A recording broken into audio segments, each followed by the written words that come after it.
Hello everyone, this video is for class 10th. The subject is Information Technology. In this video, I am going to discuss remaining topics of session 2 of unit 2. The topics are Internet and World Wide Web, advantages of computer networks, requirement to access Internet, and types of Internet connectivity. So let's start with the first topic, Internet and World Wide Web. Internet is a network of millions of computers which are connected to each other to share information and resources. Computers on the Internet use remote server machines to share files and devices with user machines.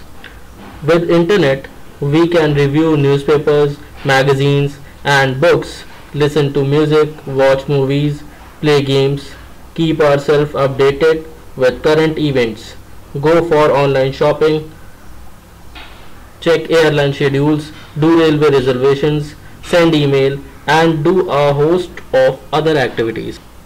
It combines several small networks into a single network. Now the next topic is World Wide Web, that is WWW. The World Wide Web is a collection of documents stored on computers around the world.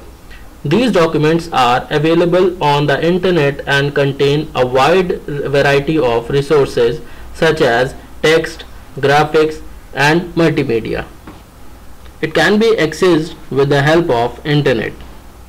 If www is not present, then we are not able to access any document on the Internet. Now the next topic is advantages of computer network. First advantage is data sharing. One of the most important use of networking is to allow the sharing of data. User can send text files, spreadsheets, document, presentations, audio files, video files to each other users. We can also share softwares to each other. This technique saves cost as well as time. The second one is hardware sharing. In a network, we can share almost every peripheral device such as printer, scanner, modem, CD writer among several computers. All these devices are attached to a remote server which is shared among multiple computers. This reduces the cost of hardware. The third one is Internet sharing. A network reduces the cost of installing Internet facilities on an individual computer. A corporate Internet connection is powerful enough to provide Internet access to all computers in a network. All systems can enjoy the benefits of the Internet in a network.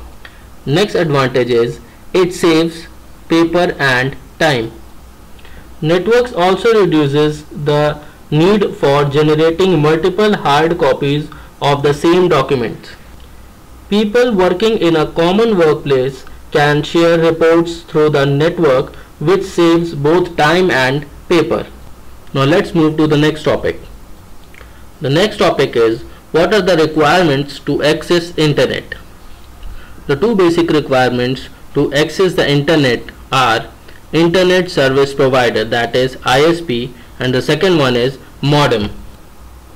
An Internet Service Provider, that is ISP, is an organization which provides us with access to the Internet via dial-up, that is using modem, or direct, that is hardwired or wireless connection.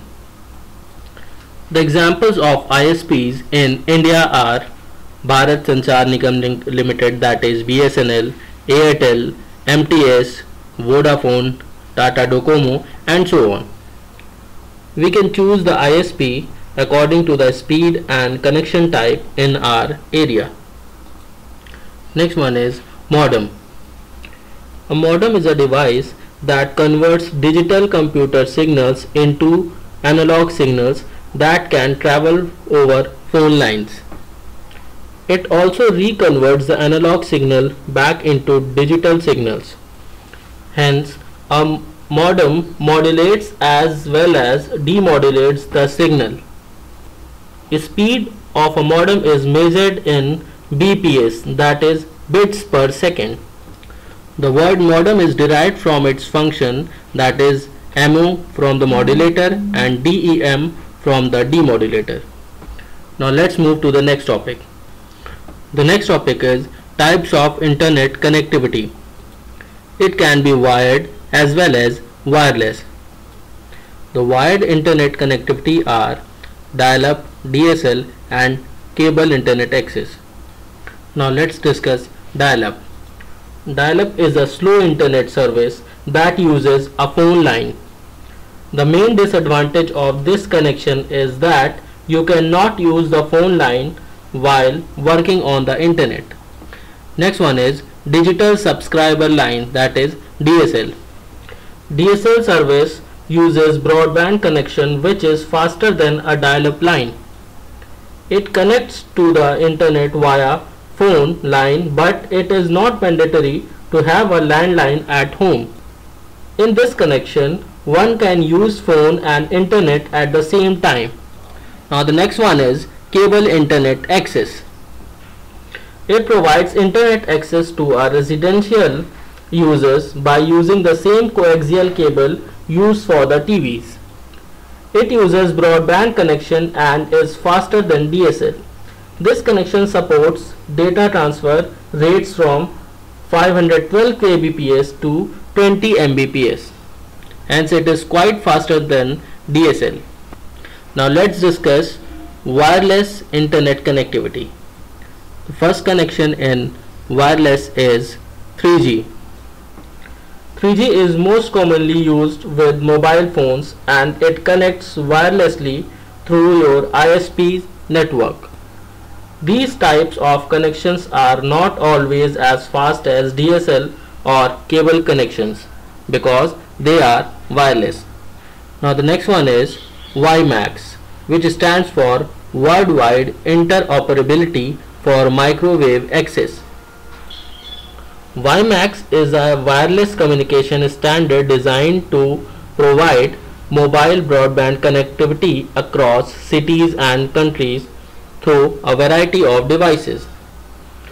It covers many kilometers and is typically used where DSL and cable internet access cannot be used.